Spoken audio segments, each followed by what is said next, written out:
Henry Bontebal wie vreet in Droegeham als start van de Frieske CDA-campagne voor de Tweede Kamerverkiezingen.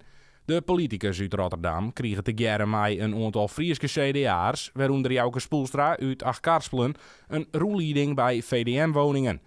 Voor Spoelstra komen er drokke weken aan. Op een heleboel verschillende manieren. Allereerst door natuurlijk ik oerl te letten. Alleen ik denk dat het stiert en valt maar in eigen verhaal. En dat is het verhaal van het Friese platteland, dat is het verhaal van Dwarpen. Zoals Droegeham, werd dingen echt oorsmatten. En met dat verhaal de boer op te gaan, door heel Friesland te reizen. Dus in de weken van de campagne heb ik door alle regio's in Friesland er wijzen.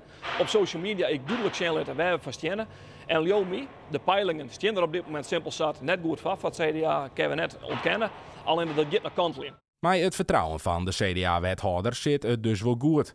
Regière hoe partijleider Henry Bontebal over de aankomende Tweede Kamerverkiezing stinkt. Het wordt een heel lastig gevecht, dat weet ik ook. Dus we komen vanuit een soort underdog-positie. Tegelijkertijd heb ik enorm veel zin en zie ik dat wij een goed programma hebben. En ook een hele mooie lijst met kandidaten die ook allemaal het land ingaan. Dus het wordt gewoon een stevig gevecht.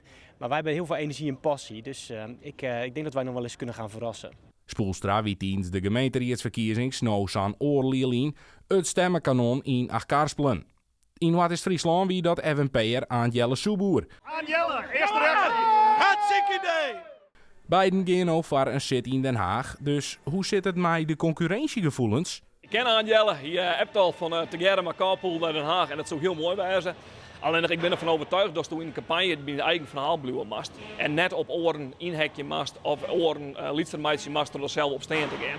Dus heel eerlijk, ik stief het CDA-verhaal. Ik heb altijd bij het CDA zitten.